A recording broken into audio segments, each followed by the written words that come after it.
Yes, very good. Okay.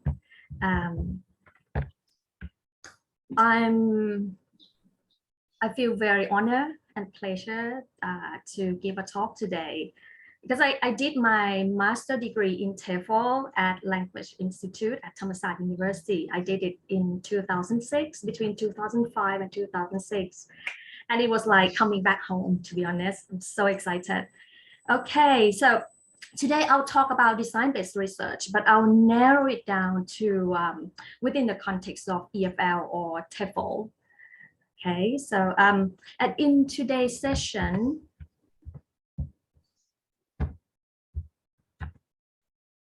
I'm going to start with the concept of design-based research. And then I'll share my experience of using design-based research as a methodological approach in my research study. And then after that, I would like to hear your ideas for adopting design-based research in your areas of interest. If you've got time, that would be great that we can share ideas and views together. Okay, before starting, it's just a warm-up activity. I want you to share your ideas about, I'll give you 2 minutes, okay, to think about design-based research, or we call DBR for short. I want to hear from you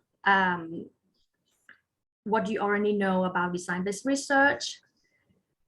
How does it work, or have you tried it out? Don't worry, if you're not familiar with design-based research, you might have your views or ideas about it. Okay, I give you 2 minutes. Off you go.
Okay, thank you for sharing. In the chat box, I've got one idea about this DBR from Wikipedia, I think. It's a type of research methodology used by researchers in learning science, okay, which is a subfield of education.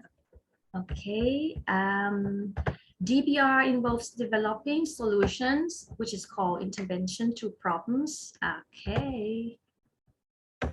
And then we test it. All right. Any other ideas about DBR? Have you had? Does anyone here having tried it out before?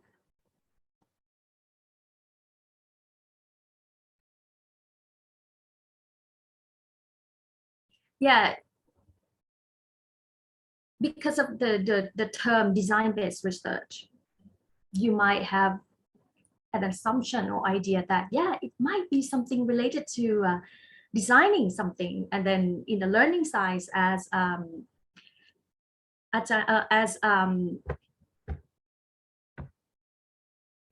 person here have already shared, it's about designing intervention. Okay, thank you very much for sharing.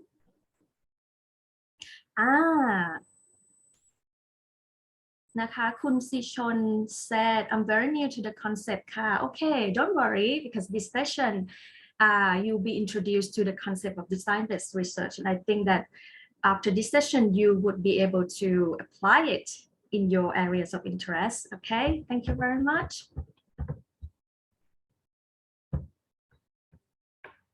All right, let me move on to the next slide.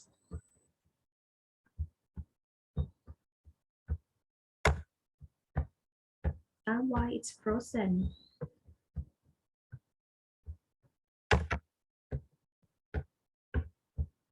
So I can't move on to the next slide.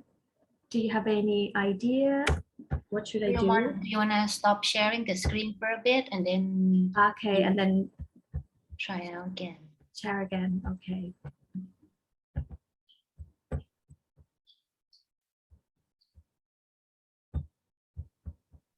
Thank you very much. I hope it works. Okay. All right. Apart from being called design-based research, you might come across design-based research in different levels, including formative research, development research, design experiment, and design research. The name has been changed due to the problems resulting from the misinterpretation of the term experiment. The word experiment suggests a controlled environment and therefore informs a different intention or goals. In other words, it has been changed to design-based research to avoid a mistaken identification with experimental design.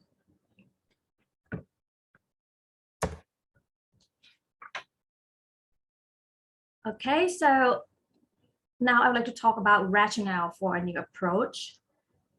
There have been lots of research approaches out there, right? For example, survey-based study, experimental study, case study, longitudinal study, and action research, and so on. Do you know why we need to create another new approach for educational research? Maybe some of you would like to share.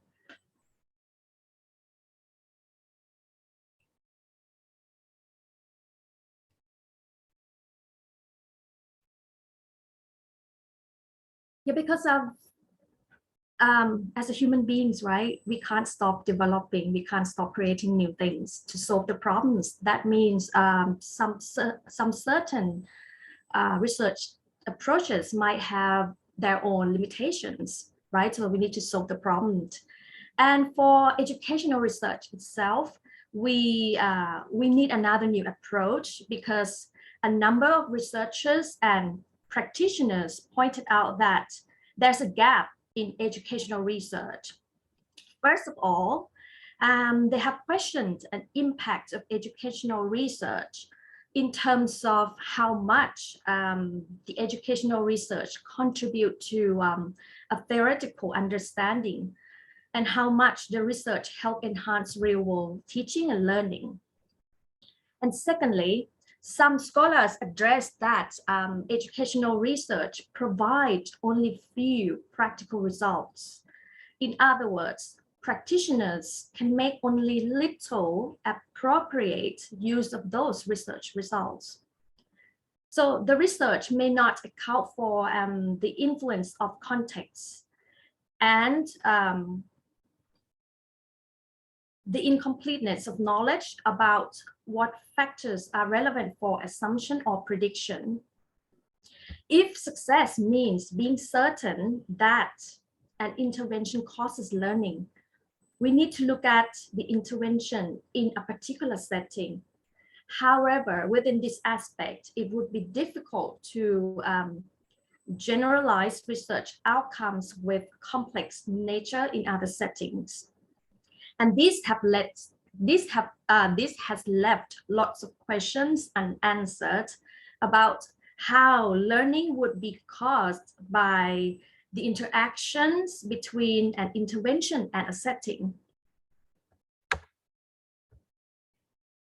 So with regard to the aforementioned issues, it has been suggested that educational innovation should be viewed holistically. Firstly, learning science is interdisciplinary. That is, we draw upon multiple theoretical perspectives and research paradigms in order to generate understanding about the nature and conditions of learning. Secondly, research in learning science investigates cognition, but in a context. The broad goal of research in this area is to develop evidence-based claims, which are derived from both laboratory-based and naturalistic investigation. In addition, an intervention is enacted through an interaction between materials, teachers, and learners. Therefore, it can be understood that the interventions are implemented within a context. So in short, the intervention is a product of a context.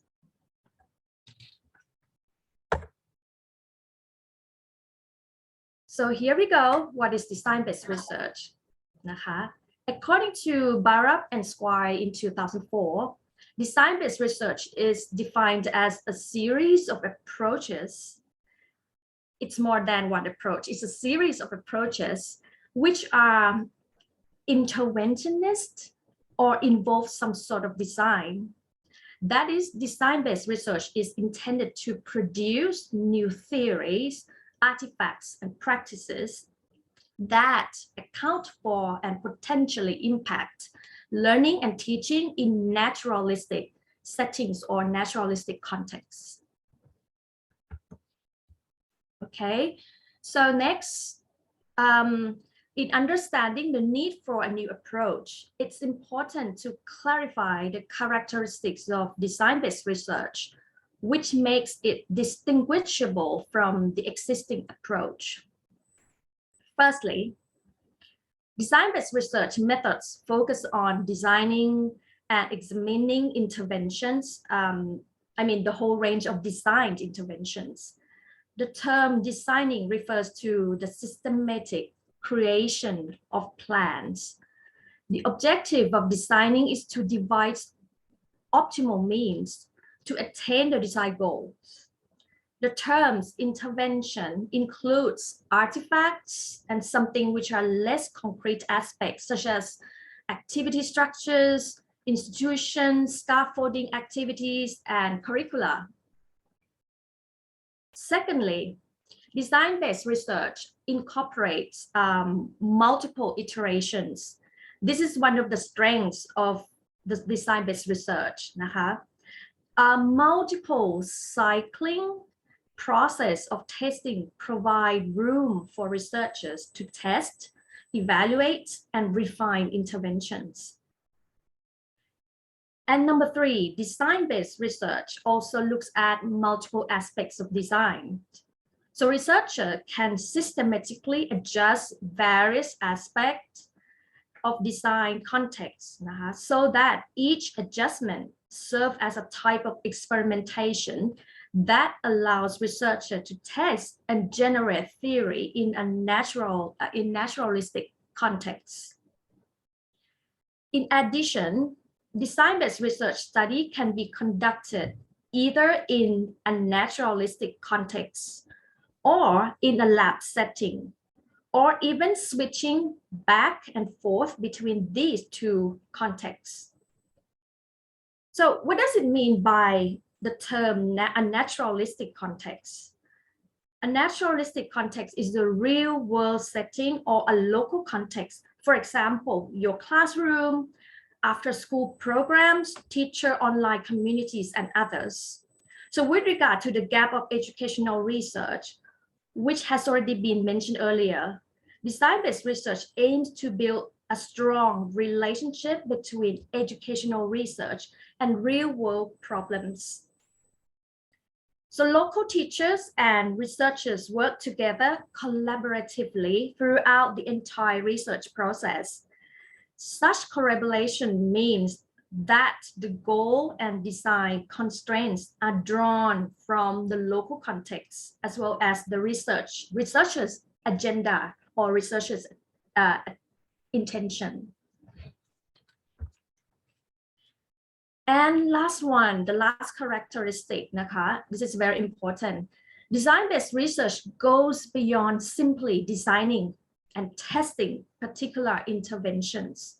Rather, this methodological approach aims to generate new theory of learning or pedagogical principles. So it should be noted that design-based research places values on neither to be restricted to one context, nor are the theory or principles necessarily generalizable to all contexts. Instead, it focuses on the theoretical knowledge or principles that effectively reflect the local context or the context in which the principles are generated, so that the findings will be, or the principles will be able to apply it in other similar contexts.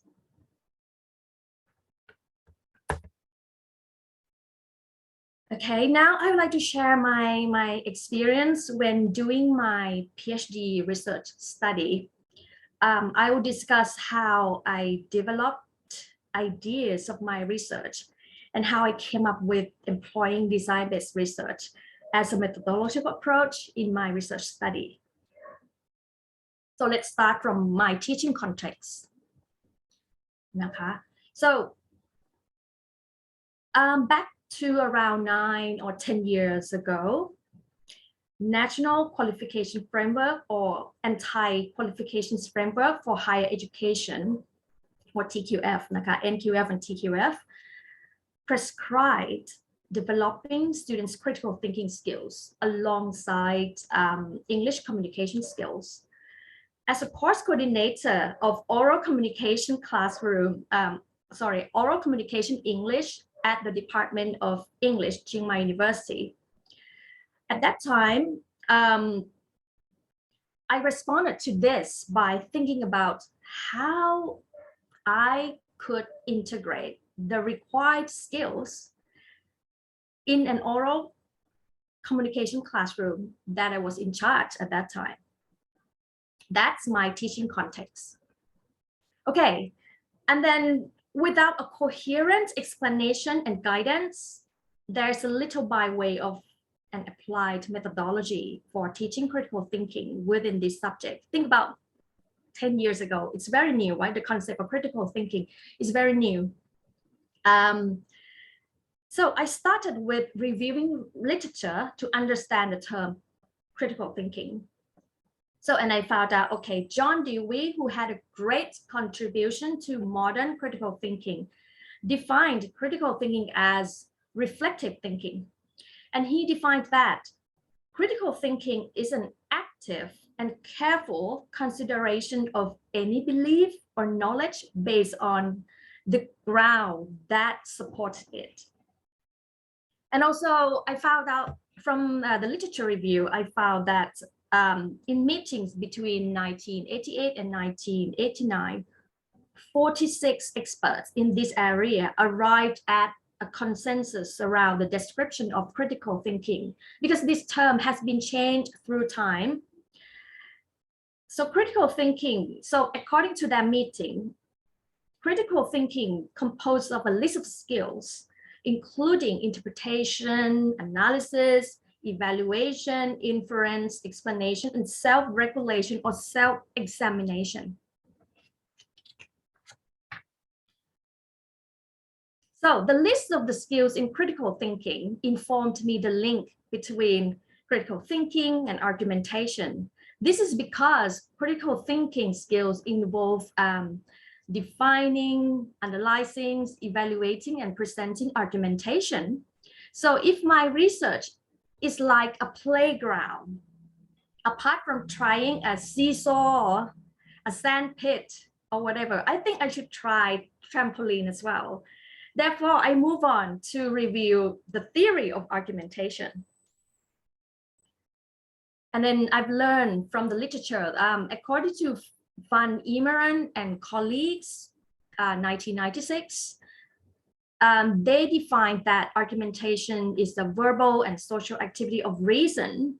So I review literature on the significance of argumentation in science education. And I learned that dialogical argumentation has been widely used in science education to foster critical thinking. Students' engagement in dialogical argumentation has been emphasized as a social process in science classroom that can help them make sense of scientific explanation. I made the case that identifying, building, and evaluating arguments is how critical thinking can be applied in argumentation. So participating in argumentation presupposes the use of reasoning to support a claim or counterclaim. So participants in argumentation evaluate arguments of their own, and those arguments addressed by others as well. So I also reviewed existing literature in order to be able to visualize how dialogical argumentation has been incorporated in EFL classroom, and consider issues around the pedagogical approaches or principles to teaching of argumentation in the EFL classroom. However, there appears to be very few published research studies in this area. Rather, the association between argumentation and critical thinking has been explored mostly in the area of English for academic purpose, particularly academic writing. But actually, I focus more on English speaking classroom, right? In my study, as I said, research is like a landscape, and you go and you explore different areas within the land plot, right? So in my study, I also drew upon Vygotsky's sociocultural theory of learning and mental functioning development to provide explanations of how individuals learn and developed their intellectual capabilities. So this helped refine my understanding of the relationship between an individual's learning and the development of their argumentation skills. So there are three reasons that support the application of this theory. Firstly, sociocultural theory provides explanation for the development of higher mental functions, which include reasoning skills. The theory highlights the significant contribution of social life and interaction to human cognitive or intellectual development. In other words, learning takes place in social activities where persons interact with others and artifacts or tools. Secondly, Vygotsky's concept of the zone of proximal development indicates his view of learning as a social process. In the process, a child uses languages to interact with a more knowledgeable person or is in collaboration with a more capable peer.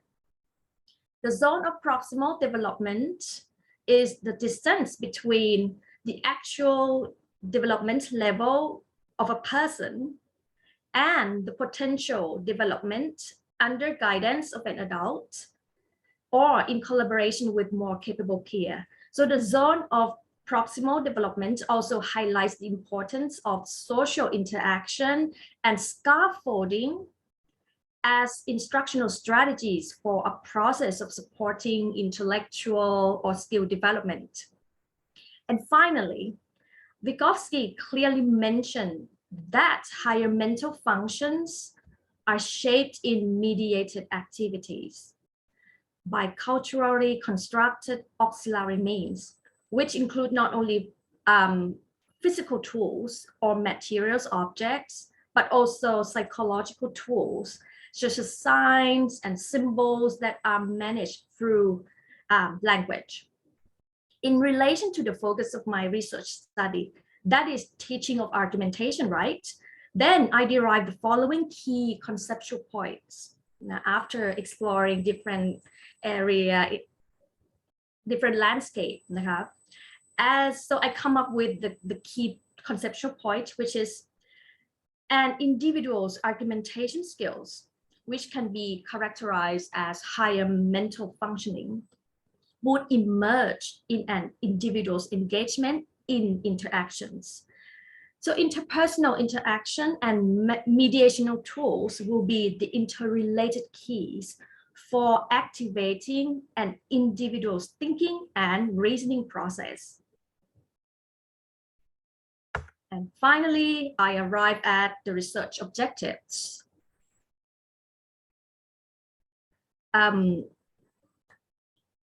With the aforementioned concepts in my mind, right, about critical thinking, argumentation, and then sociocultural theory of learning, I came to believe that the practice of engaging through dialogical argumentation could serve as a valuable mediated tool, both in teaching and learning environment for developing and fostering critical thinking skills of learners in the EFL context in higher education in Thailand.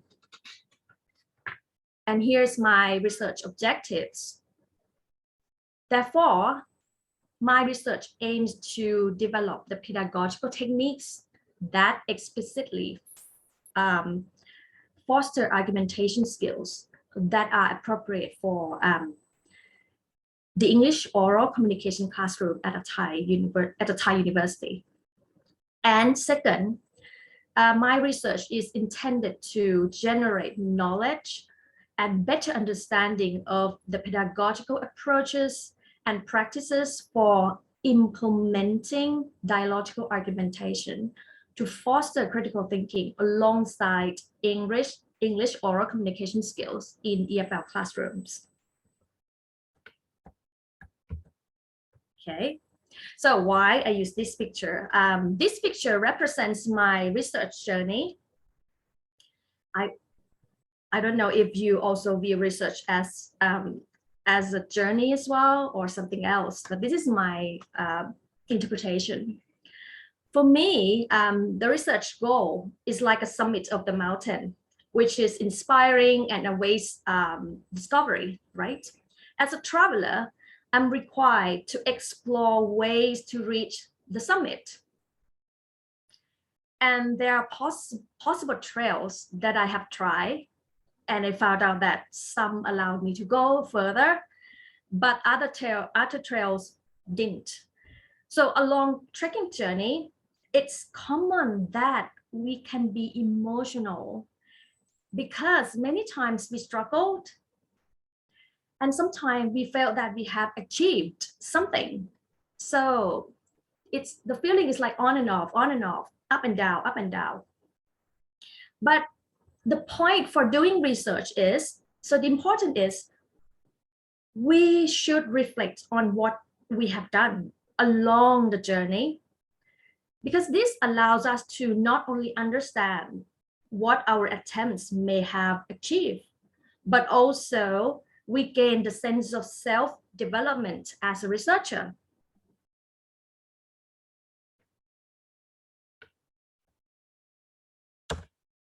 Okay, so before making a decision to adopt design-based research, I explored a few possible methodological approaches and questioned whether or not those approaches have potentials to provide answers or to serve the objectives of my investigation. For example, okay, empirical research.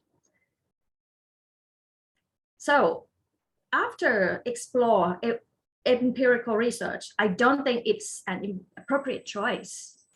Based on its characteristics, empirical research is intended to test hypotheses and the test results contribute to theory refinement. If my research aims at investigating to what extent a certain mediational tool could enhance students' levels of argumentation skills, empirical research would have had its potential to provide answers for me, right? And then I move on to action research. Action research, to be honest, is one of the methodological approaches that I took into consideration. However, there's something about action research that is not exactly right for my research goal. Based on its characteristic, action research requires full participation of researcher to observe, inquire, take action in a daily practice in the classroom and reflect on it. Importantly, the goal of action research is to make change of the classroom practice. But my goal, I didn't want to make any change on practice in the classroom, right? I would like to develop or create mediational tool to teach argumentation skills in English oral communication classroom. So, to be honest, I came across design-based research while having conversation with my PhD friends during lunchtime. Design-based research for me at that time might sound like a methodological approach used only in the area of engineering or design. However, it has been used in the field of education as well. I think having dialogues with with the cohort, even they are from different areas of study, is very useful because you might get some good and practical ideas which can be applicable to your research. So I encourage you to exchange views and ideas about your research project with your friends. You might get good idea from the dialogues. Okay, let me show the diagram. The diagram shows the process of design-based research, and the process is structured in 4 major stages of action. The first stage in the model involves an initial analysis to identify practical problems associated with teaching and learning. This should be done in close collaboration between researcher and research participants. So when I talk about research participant, it can mean local practitioners, teachers, or students. So this stage emphasizes the value of human interactions to analyze the problem. In stage 2, researchers who employ design-based research identify possible solutions to support local practitioners and propose a prototype or a model. Stage 3 involves testing and refinement of solutions. So this stage addresses the implementation of the proposed intervention. For design-based research, a single implementation is unlikely to be sufficient. Only one iteration is not sufficient to gather enough evidence to address the effectiveness of the interventions. Therefore, the key is that multiple testing and refinement are required in this stage. And last one, stage 4, which is the final stage, requires reflection of outcomes by researcher in order to generate an improved theoretical framework or principles for design. So the final stage is very important as well. Okay, so back to my research project. In applying design-based research model into my research process, for stage 1, analysis of the problems, I utilize my teaching experience at the English program at the local university or Chiang Mai University. So from now I'll call the local university to initially identify any practical problems. As previously mentioned, the problem involves the need to integrate dialogical argumentation to foster critical thinking in an English oral communication classroom at my university.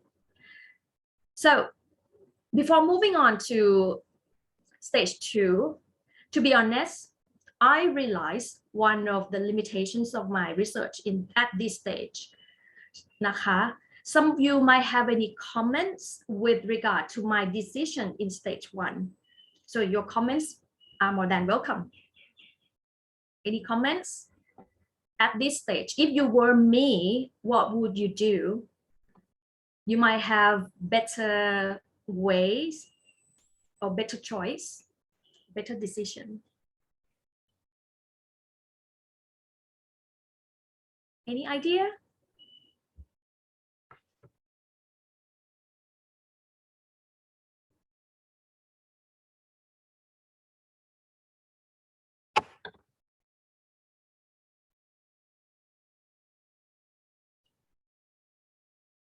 Okay, all right.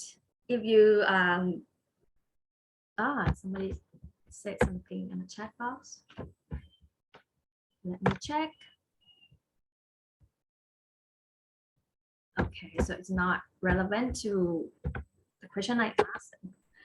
Okay, according to design-based research model, stage 1, you can recall that stage 1 is concerned with working in a close collaboration with practitioners in a local context in order to understand the practical situation.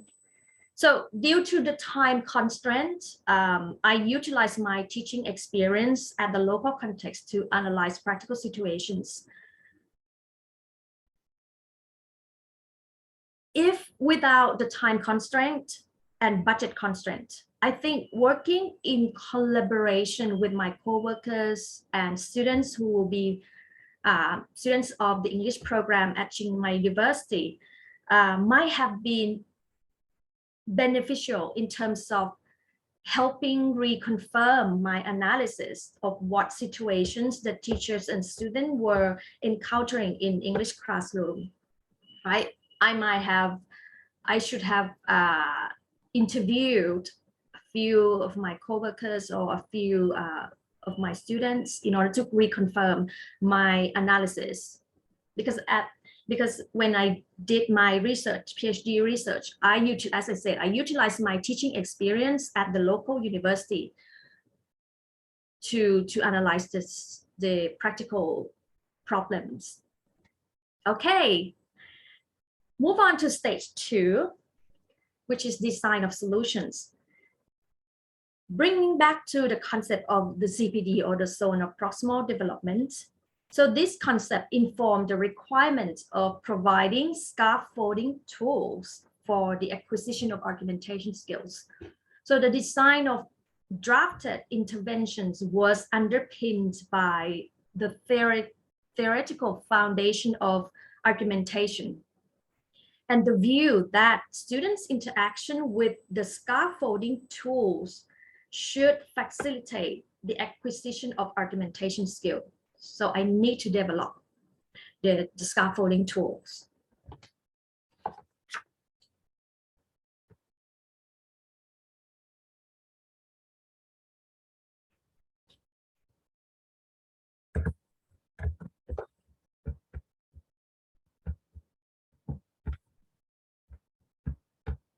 I need to share screen again.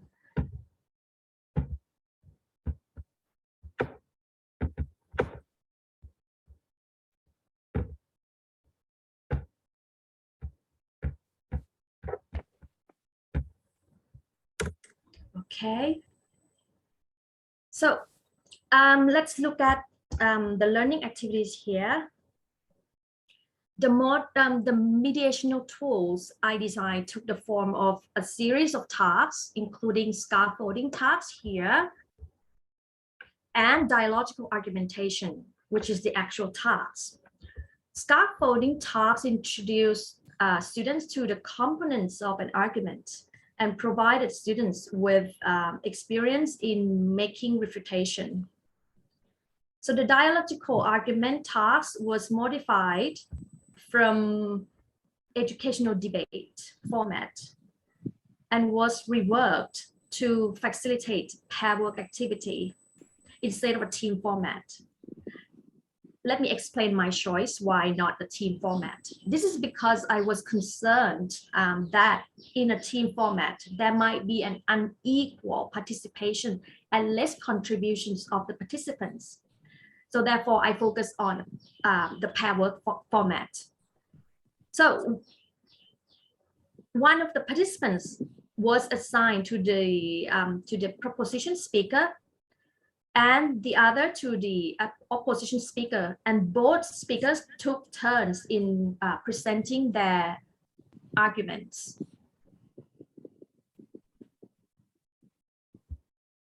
And then move on to stage 3 here on the right hand side.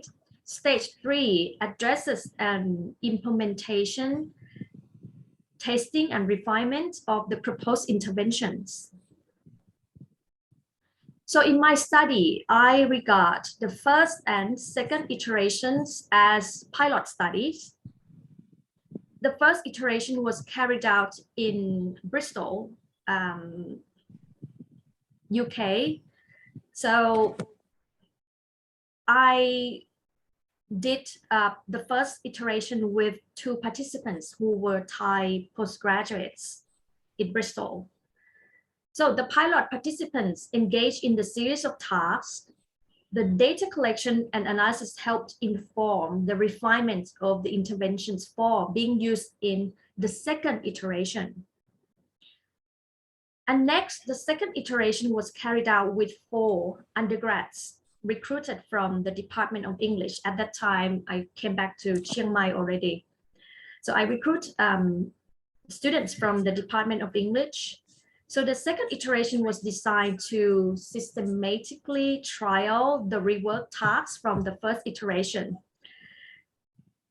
And I tried it as if it was the actual data collection process. So the performance of the participants was closely monitored and documented in order to find any potential problem during the task. And in the third iteration, the actions of 38 participants or 19 pairs of participants in the scaffolding task and dialogical argumentation were systematically monitored and documented as well for further analysis, evaluation, and consolidation within the design principles. As previously mentioned, one of the characteristics of design-based research is being situated in a naturalistic context. So although the interventions in my research study were situated outside the actual classrooms, I still consider this research study as having been carried out authentically. This is because the mediational tools were developed for and tested with the target group of students who enrolled in a Bachelor of Arts in English program at Chiang Mai University, where I work for. So having reflected on the testing process in stage 3, I also realized some technical limitations due to the time and budget constraints as well. Do you have any idea or comments about my decision for conducting my research that way in stage 3?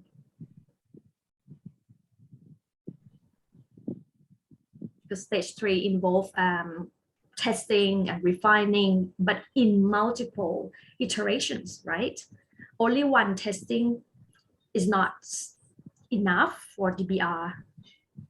Do you have any idea or any comments?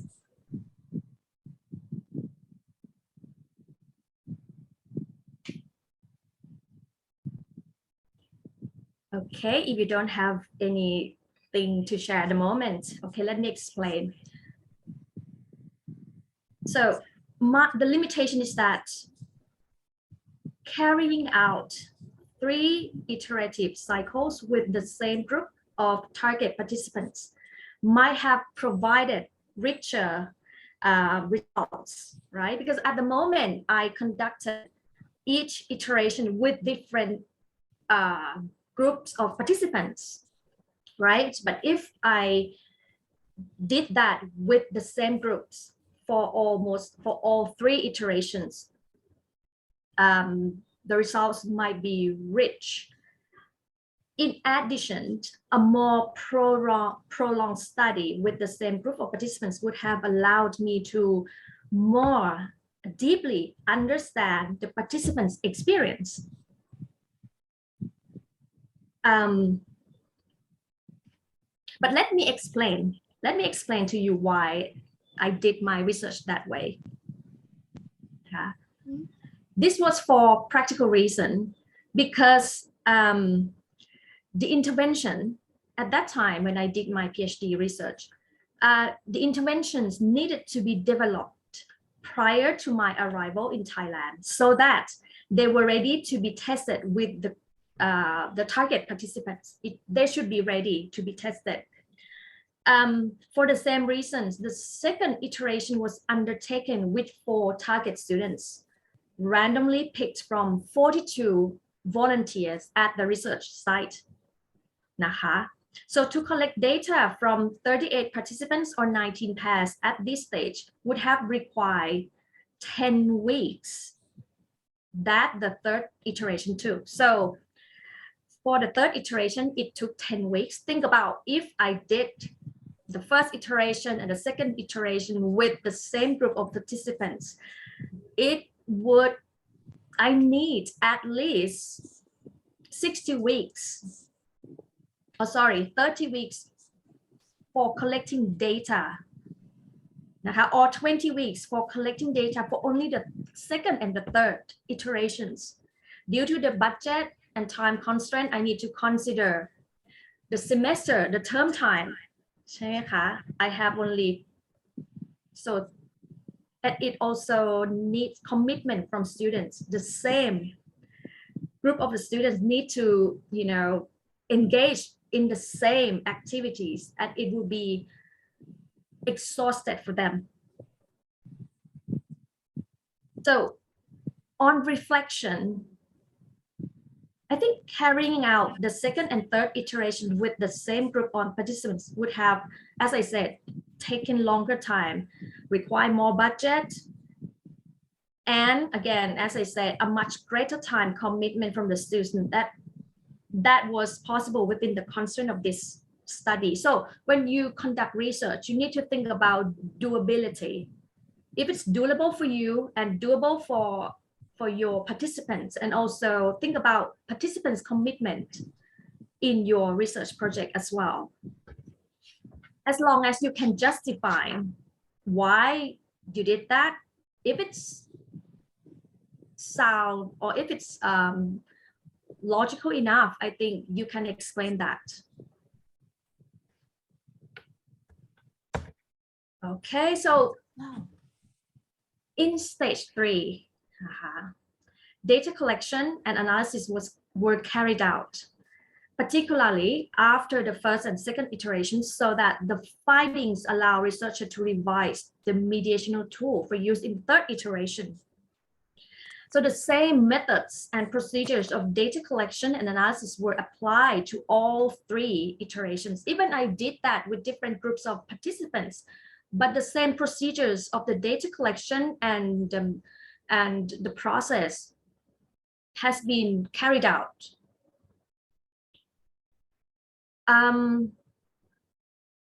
While the participants were performing scaffolding tasks, I observed and took few notes. And after the tasks, I also collected the participant notes and worksheets. And while the participants were performing dialogical argumentation, which is the actual task, apart from observations and few notes, I documented the participants' dialogical argumentation using audio recording. So after finishing all the tasks, I also distribute 5 Likert scale questionnaire. And also I conducted semi-structured one-on-one interviews in order to encourage the participants to give feedback or express their feelings about the experience on in scaffolding tasks and dialogical argumentation.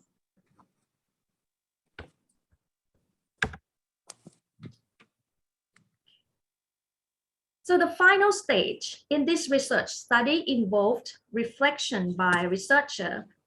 In this stage, I analyzed data set of few notes, audio recordings of dialogical argumentation, semi-structured interviews, and Likert scale questionnaires that had been collected in the third iteration. Because the third one is the full implementation, right? So I analyze all the data set and reflect on that.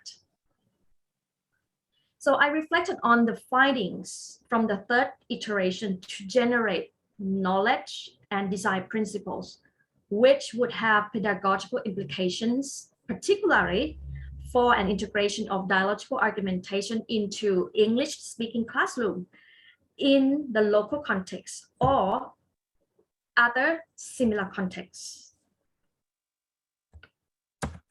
Okay, so now I would like to discuss how each task was perceived in the first and second iteration and how the concerns, strengths, and weaknesses were raised about each task in the process.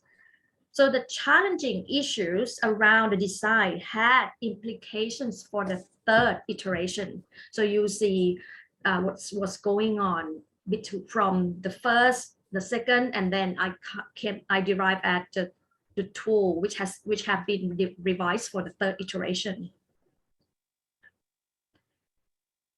As the participants were assigned to discuss the pros and cons of social media applications,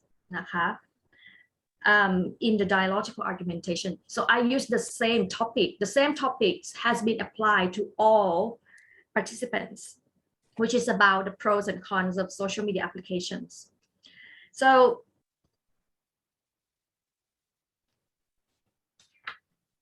in task 1, brainstorming, the pilot participants contributed to the conversations and generated ideas relevant to the questions. The questions helped lead the participants to the topic about the advantages and disadvantages of social media applications. However, the observation indicated that question 2, 3, 4, 2, 4, and 5 elicited similar perspective of the use of social media applications. Therefore, question 2 and 4 were merged into one.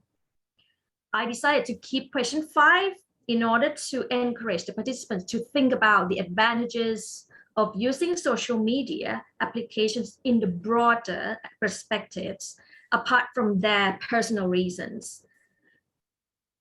And in question 6, you can see that the word drawback, which sounds unfamiliar for some of the pilot participants, this word has been replaced by a more familiar word, which is disadvantages.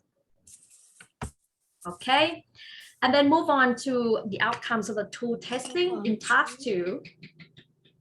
So task 2, which is called exposure to the structure of major claim and arguments. The pilot participants watched 2 excerpts of TED Talk video clips. The clips contextualize the social media application issues. While watching, the participants were required to answer the questions asking about what the main themes was, what the supporting reasons were, and how the speakers supported their reasons. So the observation from the first and second iterations indicated the participants' unclear understanding of some unfamiliar words in the questions. And this resulted in their misinterpretation of the purpose of each question. They provide relatively vague answer for the questions. So as shown on the slide, the term main theme in question 1 was replaced by major claim, which was adopted from a fundamental components of argument patterns. Now, 2 means argument pattern.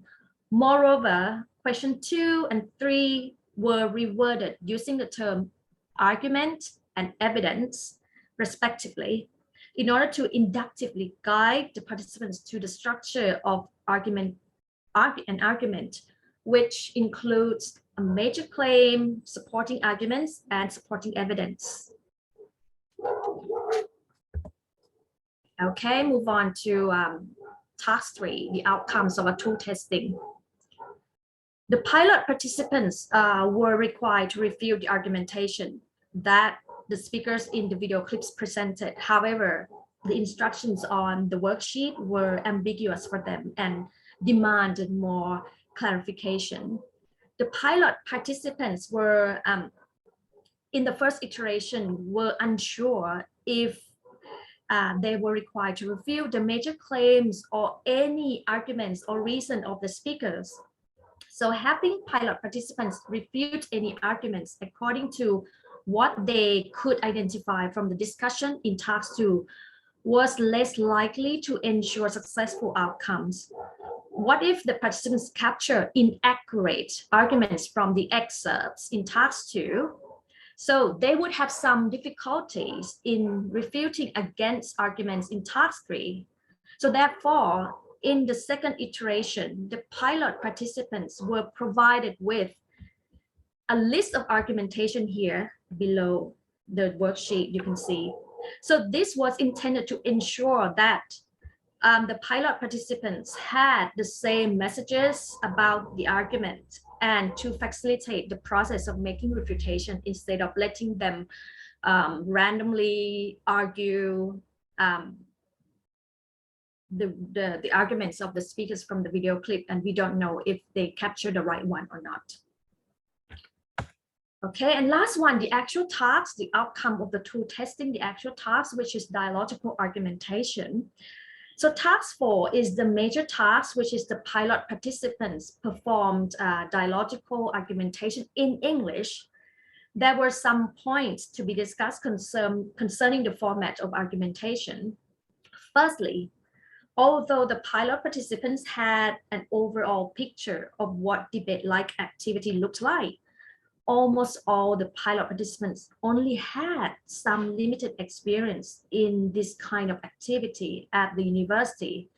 The diagram showing how the session of argumentation would flow, the diagram was improved so that the speaker could better visualize their roles in each session. There are 6 sessions here, and they need to play different roles in each session.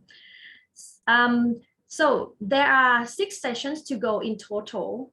The pilot participants agree with the requirement in session 2, which is called first opposition. In session 2, the opposition speaker stated counterclaim in favor of her resolution.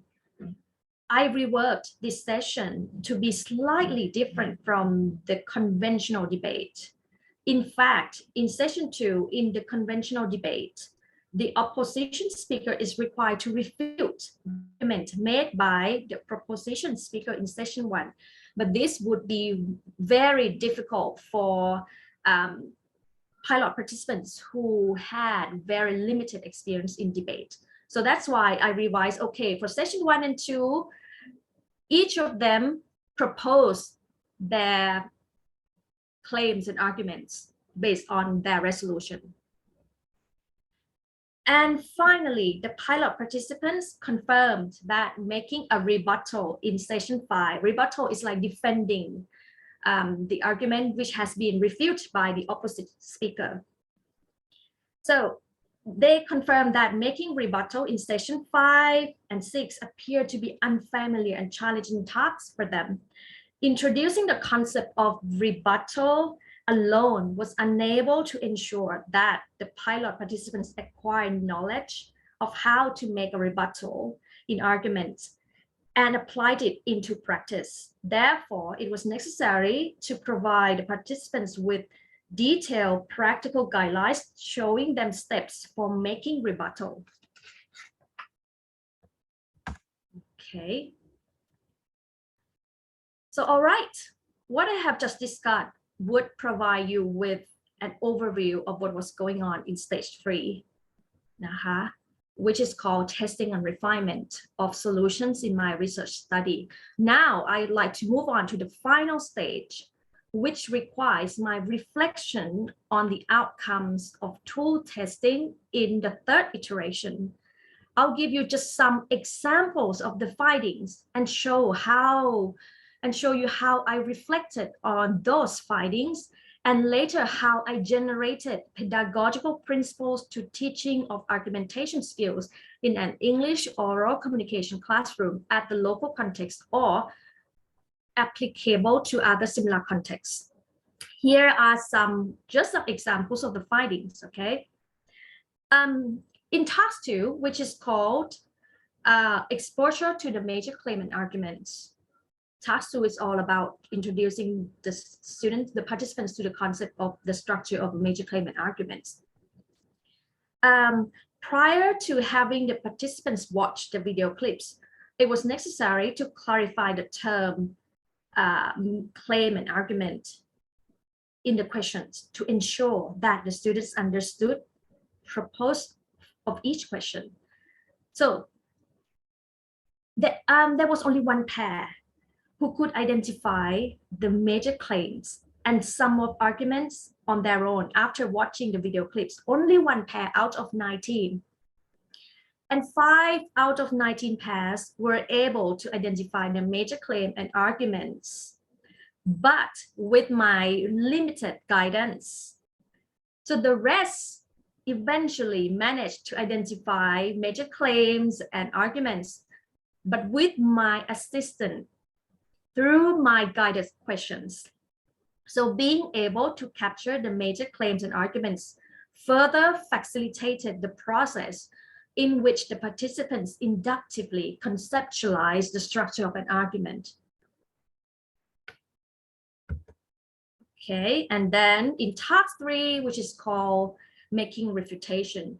Although all of the participants seem to follow the guidance of how to make refutation, some elements were absent in the structure of their refutation.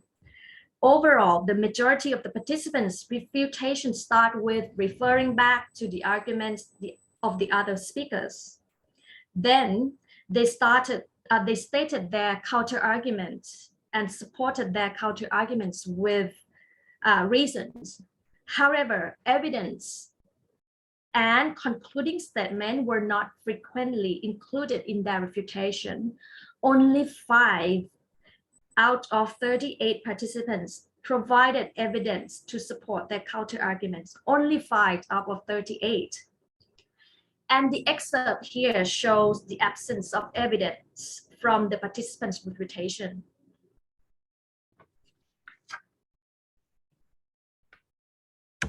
Okay, and then what about what was going on in dialogical argumentation in the 3rd iteration? So I looked at the transcripts of participants' dialogical argumentation to see their abilities to follow the structure of an argument. From the evidence, all the participants applied the knowledge of the structure of a major claim and argument provided through scaffolding tasks in the first 2 sessions. The first 2 sessions were the proposition and opposition sessions, which seem to be okay for them to perform. When dividing their statement into segments, small segments, according to the structure of a major claim and argument, I found that not all the segments contain all the fundamental elements. 24 out of 38 participants made effort to include some supporting details and evidence in some of their arguments, but 12 participants never support their arguments with evidence.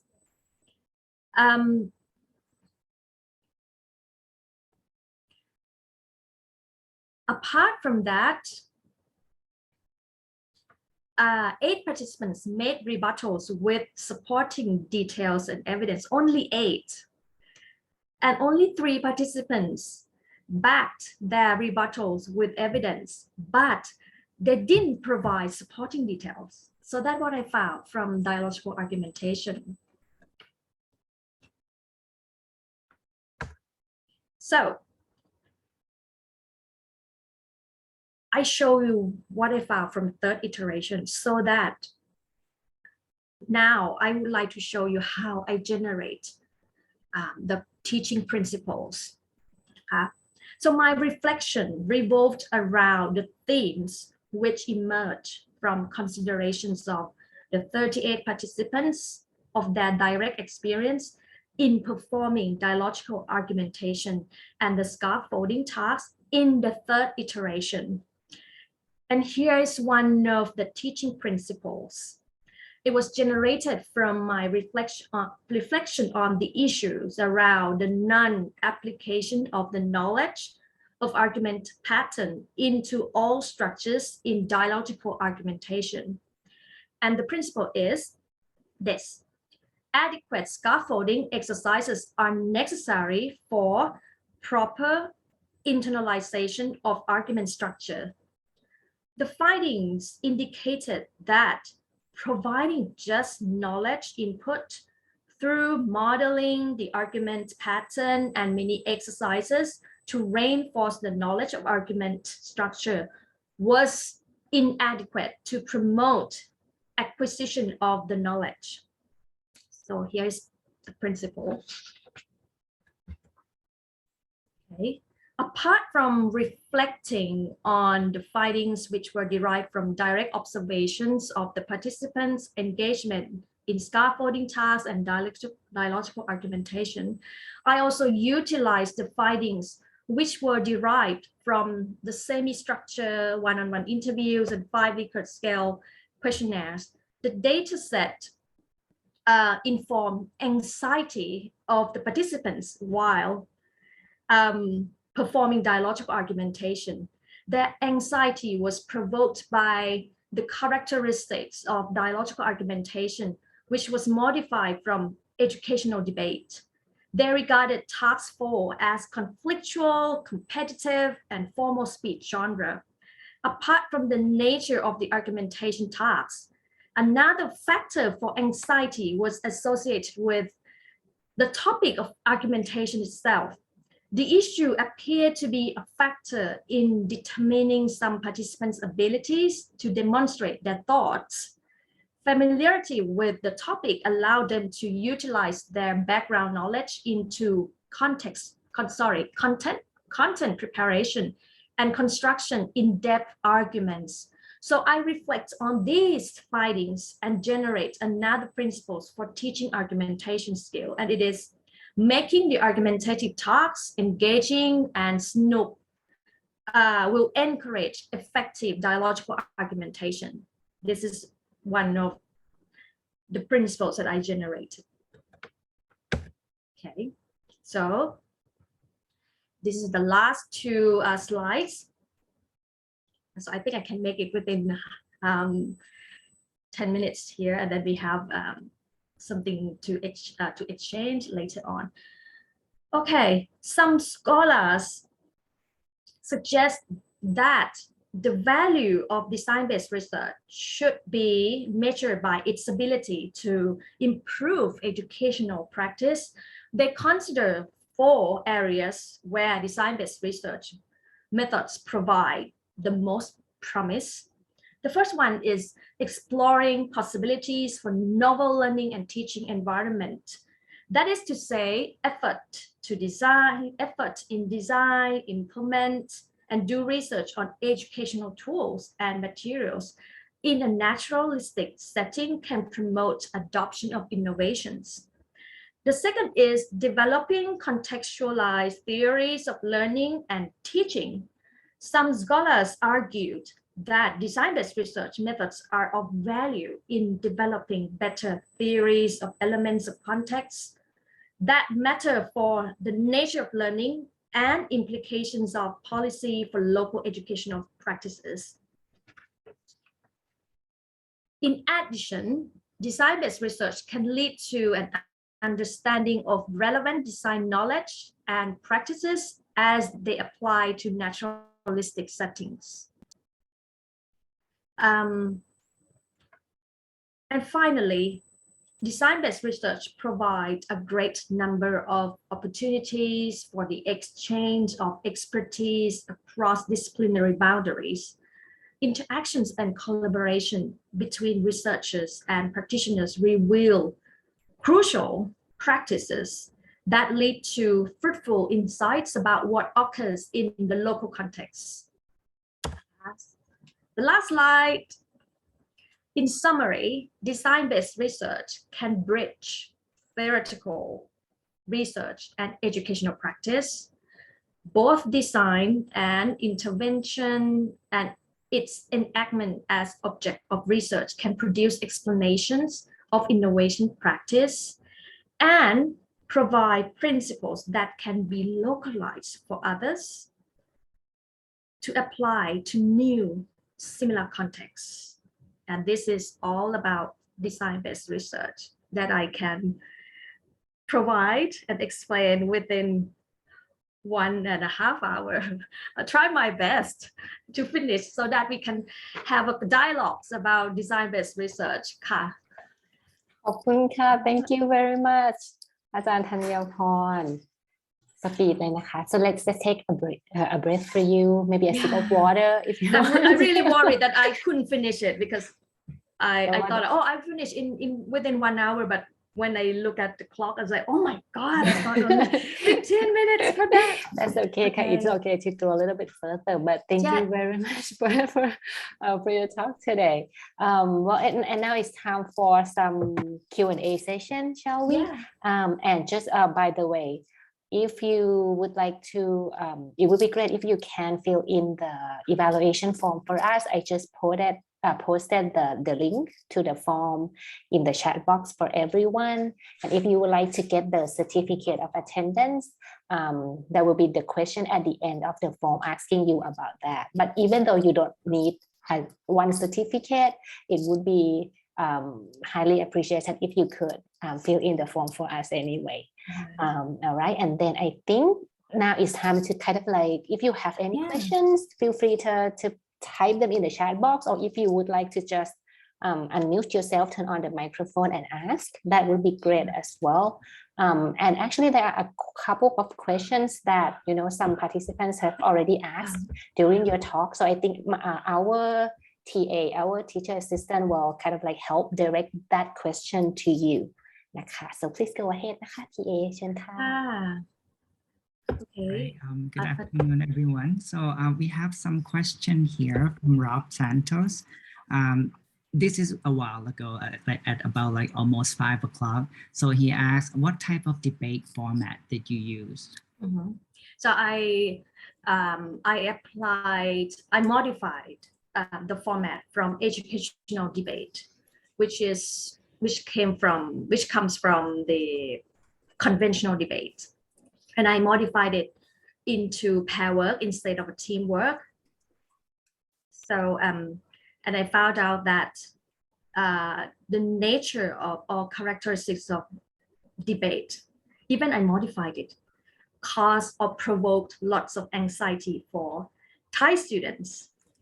I need to admit that this happened. But again, but all these findings also provide interesting insights for my PhD project as well, because I've got lots of things to reflect and discuss on why I chose this. Yeah, and I found out, and I reflect on that, and my intention was, okay, because they are English program students, I expect and I would like to encourage them to expose to different culture, which is from the West, right? Because they are English program students, so they're supposed to expose to different culture or the culture of the target language. So that's why I modified conventional debate format.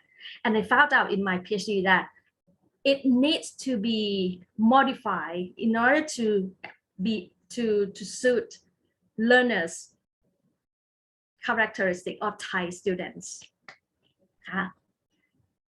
Did I answer your question? Okay. There's another question from Yeah. YN. Yeah. So Kun YN wanted to ask, why did you choose to do the first stage with postgraduate students? Okay. Yeah, as I've already mentioned that because of the time constraint and the budget constraint, at the time I was in the UK in Bristol. And I think when I flew back to Chiang Mai, at least I should have some tools to be tested. So that's why, okay, I think I need to did the first iteration with Thai students. And the Thai students that I could find at that time are postgrad students in Bristol. There are lots of postgrad students. It's very rare that you can find undergrad students.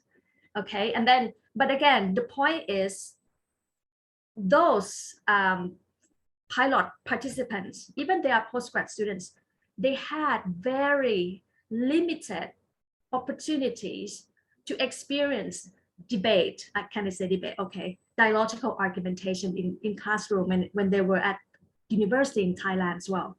So they provided me with some rich data and comments and feedback so I can revise my tools and then to be ready to be tested again when I flew back to Chiang Mai with the target participants.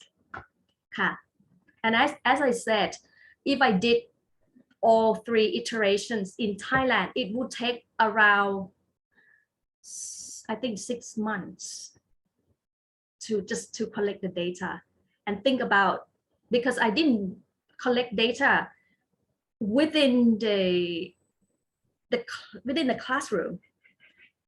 It was conducted outside classroom, after classroom. So I need to ask students to participate or to volunteer in my research. So it shouldn't affect their learning program. So that's why it would take longer time to finish data collection. Okay, so I hope that answered the questions. We have the next questions from Kun Mi Chai, and he asked, what was your target outcome and what kind of assessment did you use to assess that outcome? Do you mean evaluate the tools, right? I'm not sure. Kun Mi Chai, if you are here, and Can you yeah. Can you elaborate your question? Maybe, so elaborate on that. Yeah.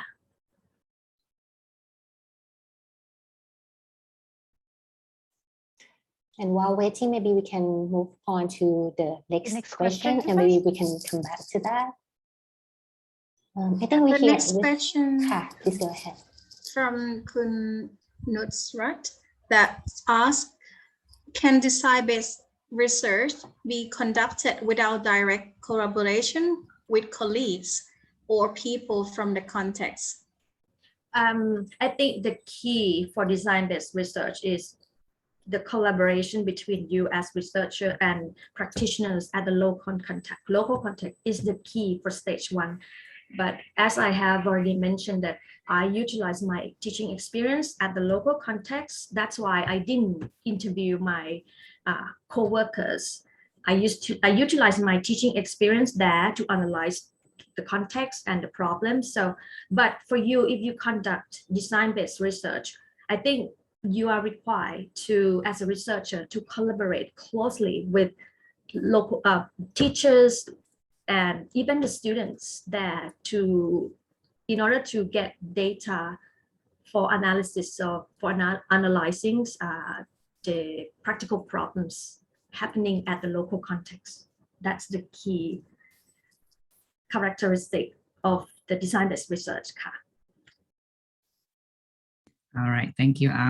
Going back to Kun Mi Chai, he said in the chat box saying that it's the target outcome of your research. I think it's in general, maybe any improvement you wanted to see and how you assess them. Okay, so when I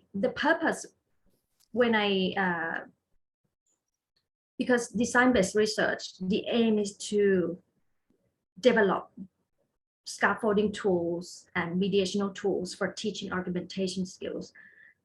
So I don't have any assumption at the beginning, right? And for design-based research, I adopt design-based research because the goal of my research is not to test whether or not the tools that I created would be effective one or the perfect one. Back to the goal of design-based research, it's like the first step of your intention to design something. And that's why design-based research allow you to test, refine, and reflect on that along the process.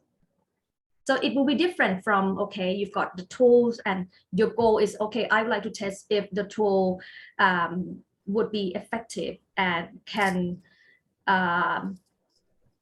increase the levels of language proficiency or not. It will be different. So that's why I chose design-based research, because as I said, something that I created, it's about innovation. And along the way, you reflect on that. And again, you can, from the third iteration, it might not be the end of the process. You reflect on that. And if you would like to test and refine it, it's up to you, because design-based research focus on not only one iteration, multiple testing and refinement is more than welcome in design-based research. Am I answering your question? And also design-based research allow you to bring lots of multiple methods. And also you can see that I use, apart from observation, few notes, I also use audio recording, and also I distributed I also use interviews, right? And distributed questionnaire. So these methods are helpful for triangulation or reconfirm my interpretation.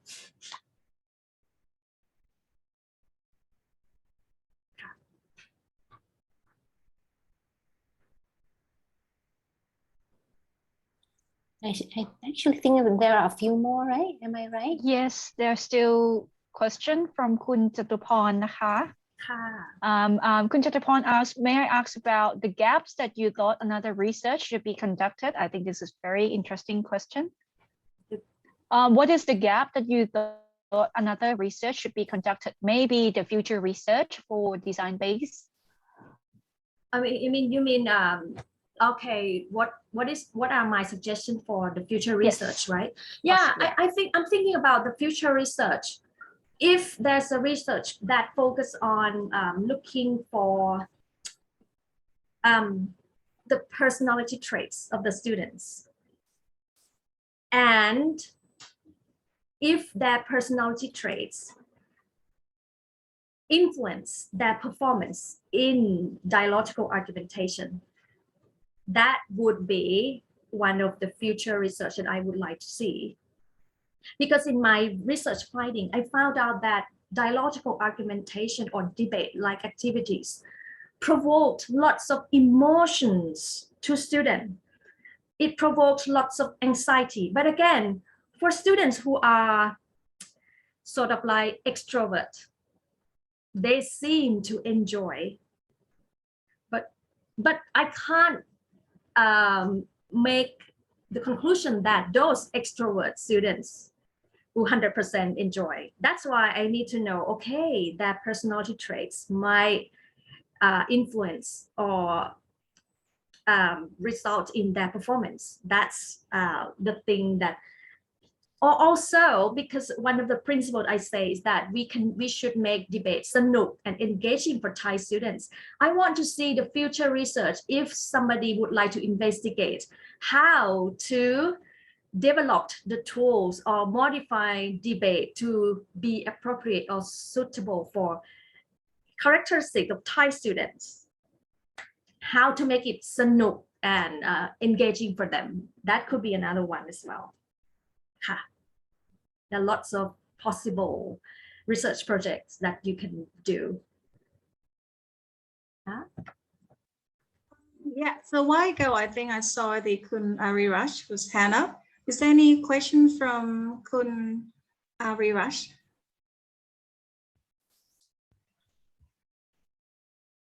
All right. Okay, maybe we can skip. Hello. I could not turn on my camera. Yes, please go ahead. That's fine. Okay, I can turn on now. I just want to ask a question that in case like if I would like to do research with school students, I think that we have to synergize between like us, and professional teachers in the school directors, and do you have some more ideas to tell me? Oh yeah.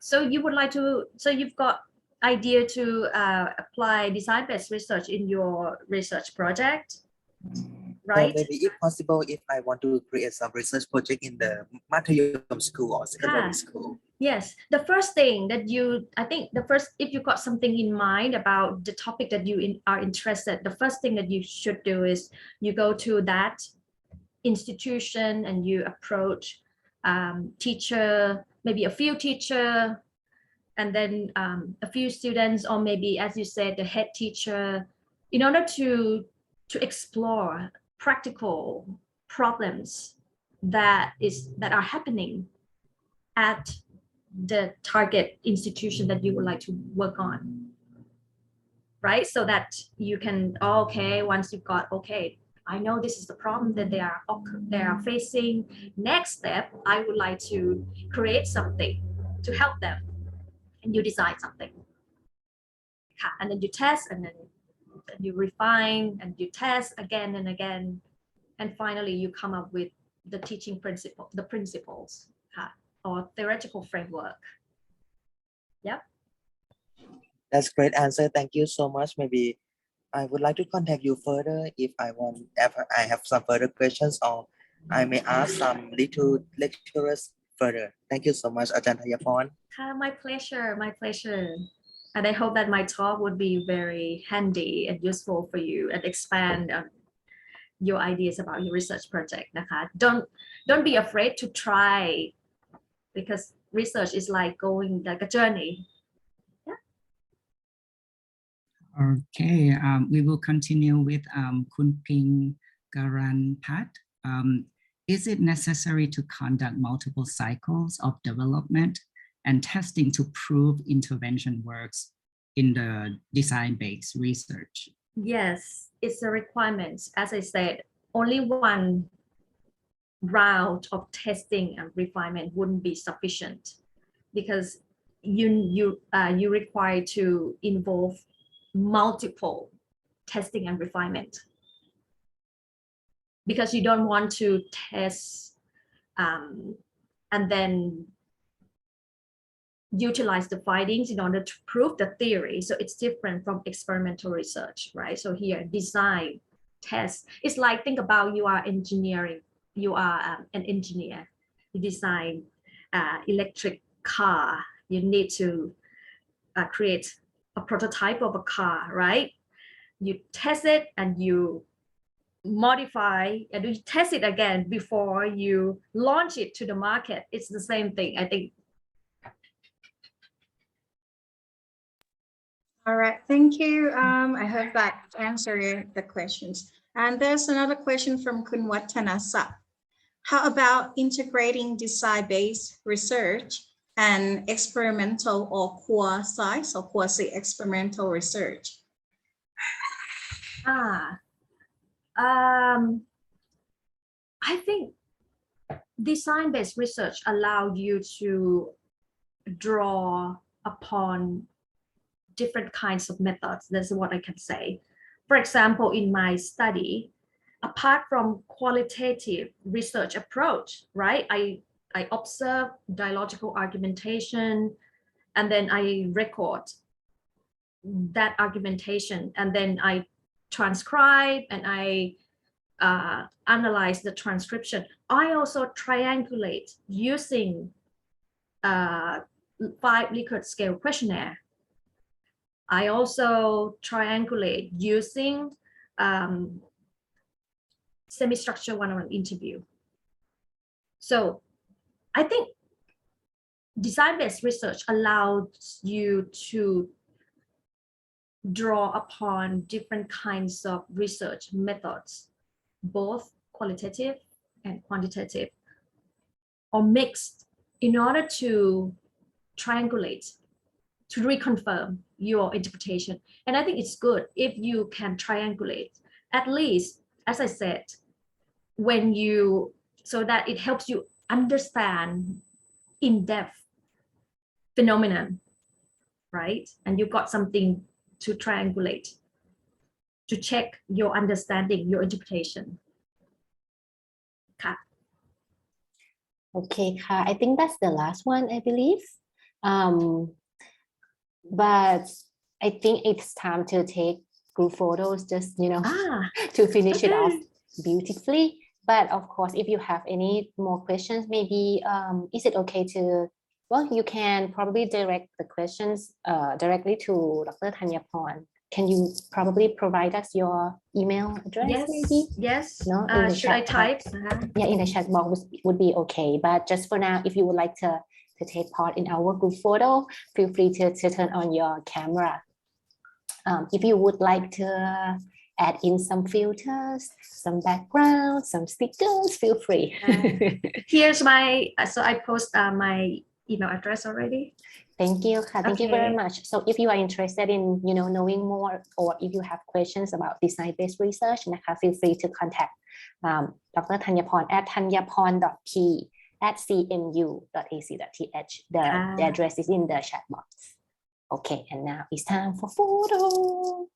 นะคะเรียบร้อยนะคะทุกคนพร้อมนะคะ so let's smile. I will wait, let me enlarge the screen. Okay นะคะ first shot. Let's go 1 2 3. Okay, let's do one more นะคะเปลี่ยนท่าได้เปลี่ยนอะไรได้น่ารักกรุบกริบนะคะ one more time 1 2 3.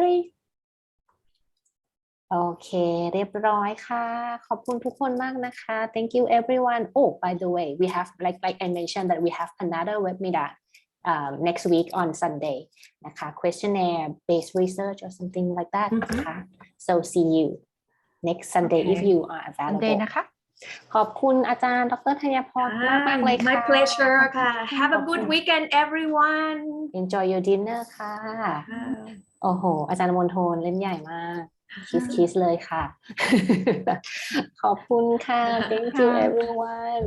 Just a last reminder, if you would like to receive the certificate of attendance, please help us fill in the evaluation form in the link and we'll send you.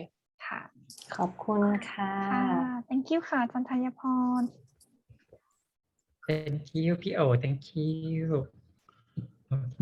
Bye bye everyone.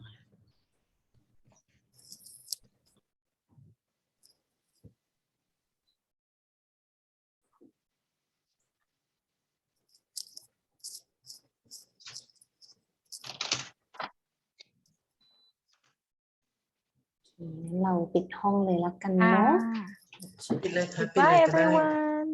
ได้ขอบคุณค่ะ ขอบคุณค่ะสวัสดีค ข รั อบบ คุณค่ะ